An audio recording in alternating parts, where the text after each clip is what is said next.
Selamat pagi, Prof. Selamat pagi, Prof. Ya, Prof. Jadi hari ini saya hadir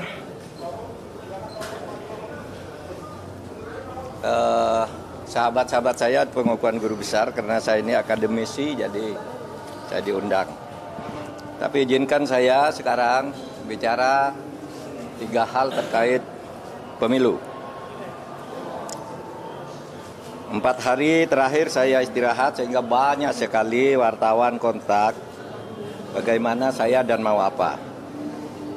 Saudara, ini saya mau apa? Apapun hasil dari Pilpres ini, saya akan terus berjuang untuk demokrasi dan keadilan. Jalan perjuangan untuk demokrasi dan keadilan bukan hanya pemilu. Pemilu hanya salah satu ekspresi demokrasi. Saya pernah tak di jabatan apapun pada tahun 2014 sampai 2016, tetapi tetap produktif berjuang dalam demokrasi dan penegakan hukum.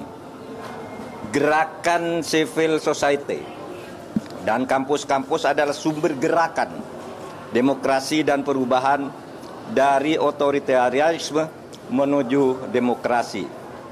Sejarah mengajarkan bahwa jika demokrasi disumbat, maka demokrasi akan selalu membuka jalan sendiri.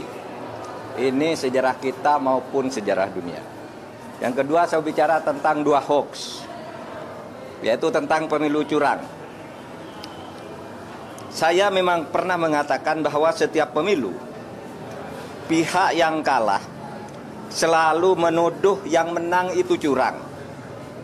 Saya katakan itu pada beberapa kesempatan, yaitu saat KPU periode Hasyim Asy'ari dibentuk.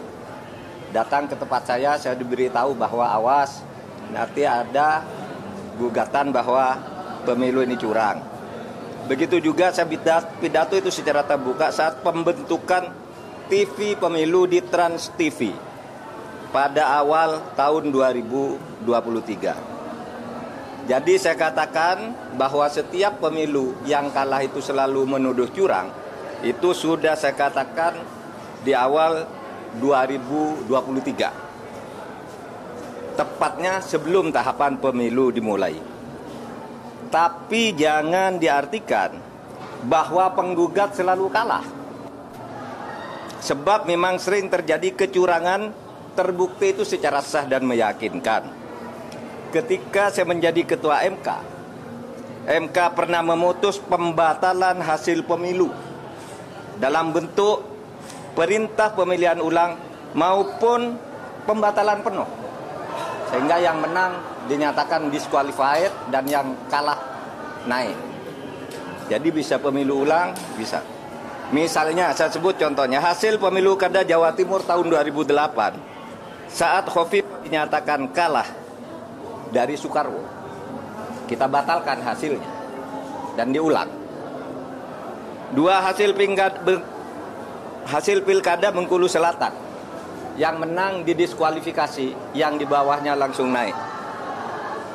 3 hasil pilkada Kota Waringin Barat, sama dengan Bengkulu Selatan, dan banyak lagi kasus di mana ada pemilihan ulang, terpisah, daerah tertentu, desa tertentu, dan sebagainya. Nah, harus diingat bahwa untuk pertama kali istilah pelanggaran terstruktur, sistematis, dan masif itu muncul sebagai vonis pengadilan di Indonesia tahun 2008 ketika MK memutus sengketa Pilgub antara Khofifah dan Soekarwo. Saya waktu itu hakimnya. Dan setelah menjadi dasar, vonis-vonis lain untuk selanjutnya masuk secara resmi di dalam hukum pemilu kita. Jadi ini sudah menjadi jurisprudensi dan juga menjadi aturan di undang-undang, di peraturan KPU, di peraturan Bawaslu, itu ada. Gitu. Pelanggaran terstruktur, sistematis, dan masif itu. Jadi ini bukan hanya jurisprudensi sekali lagi, tetapi juga termasuk di dalam peraturan perundang-undangan.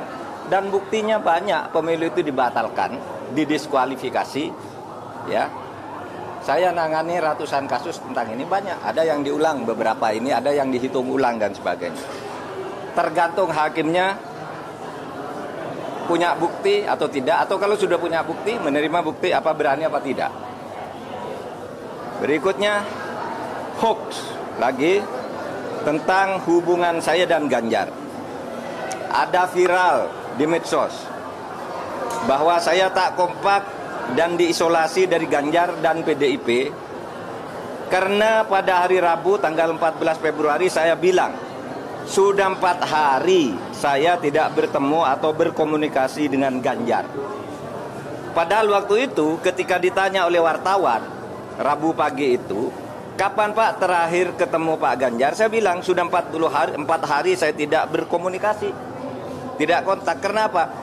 Karena sejak kampanye terakhir tanggal 10 Februari di Solo dan di Semarang, saya langsung umroh. Jadi ya tidak berkomunikasi dong, bukan karena berpisah, karena tidak kompak dan sebagainya. Dan tanggal 13 baru pulang dan langsung ke Jogja. Kapan ketemunya? Untuk mencoblos. Jadi 4 hari tak ketemu itu karena umroh.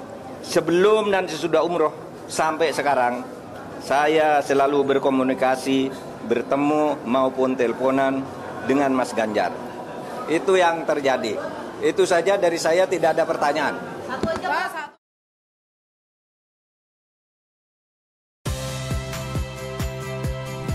Saya Audrey Chandra, saksikan program-program Kompas TV melalui siaran digital, pay TV, dan media streaming lainnya. Kompas TV, independen, terpercaya,